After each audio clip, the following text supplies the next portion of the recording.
Guys, magandang gabi. Tayo magkwentuhan muna bago tayo matulog, ano? Ganito guys,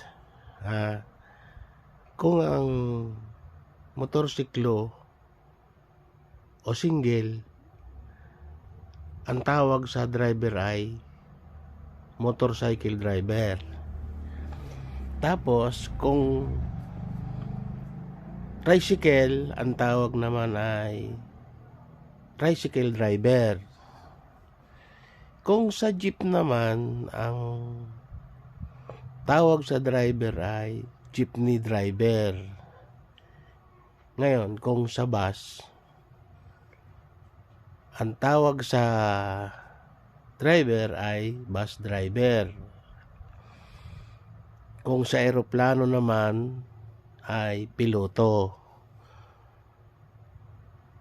Guys, paki-comment lang kung anong sagot dito sa tanong ko. Anong tawag sa sasakyang nasa unahan ang driver? Paki-comment lang guys.